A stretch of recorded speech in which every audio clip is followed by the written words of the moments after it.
0 Atlético, queremos ouvi-lo. Que jogo horrível, não, Edu? Meu Deus do céu.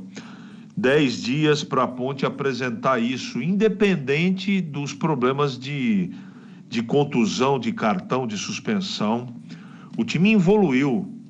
A Ponte não apresentou absolutamente nada.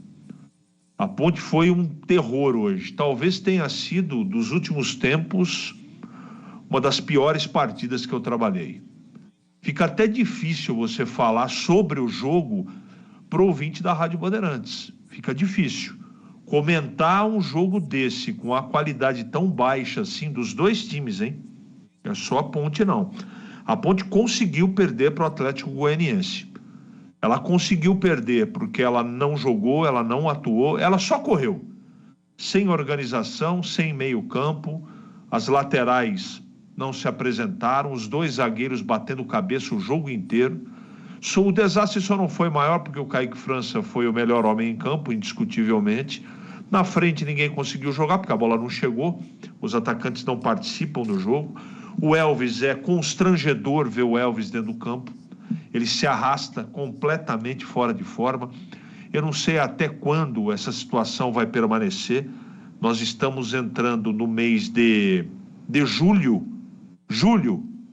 não é? E o Elvis não entra em forma nunca. Ele é bom jogador, tecnicamente, eu não estou discutindo. Só que não dá para jogar nessa condição física que ele está. Não dá.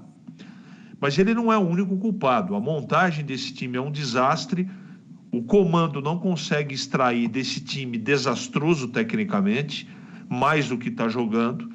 Essa é a resposta. O time parou 10 dias e o time piorou, porque não tem desculpa para você não conseguir fazer um jogo minimamente organizado, realizar um jogo que pelo menos você incomode o Atlético Goianiense.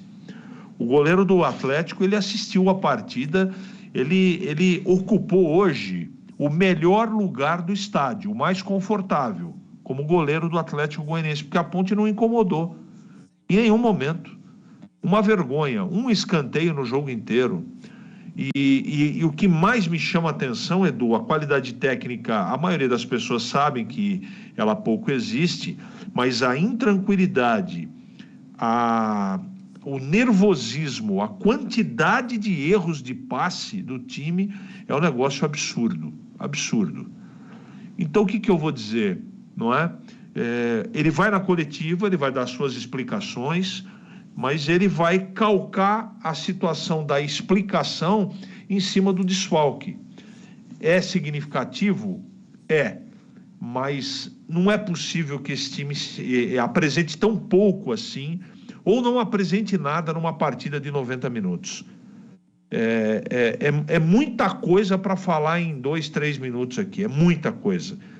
O único atleta dentro do campo hoje que não merece comentário negativo é o Kaique França. O restante dá para eu falar 1 minuto de cada um aqui, os erros, os equívocos, problema de posicionamento, de falta de intensidade, nem a intensidade na marcação, na triangulação, na aproximação, né? na hora de voltar para marcar, na hora de atacar, teve, né? Então teve o Kaique França, teve o cabelo rubi do Júnior Tavares, quase os 2 zagueiros foram expulsos, teve o Pombo, que é um desastre como árbitro de futebol, e nós tivemos também um Atlético Goianiense, que é um outro desastre, só que é um desastre com sorte, né? Porque a Ponte doou um gol no começo do jogo e terminou 1-0. Lamentável futebol da Ponte, que combina muito com o time mal montado, com o momento administrativo horroroso, financeiro horroroso, e tem o alento da janela. Se a janela não estiver aberta para que entrem vários jogadores, eu temo pela Série C do Campeonato Brasileiro no ano que vem, Edu Pinheiro. Boa noite, equipe da Band.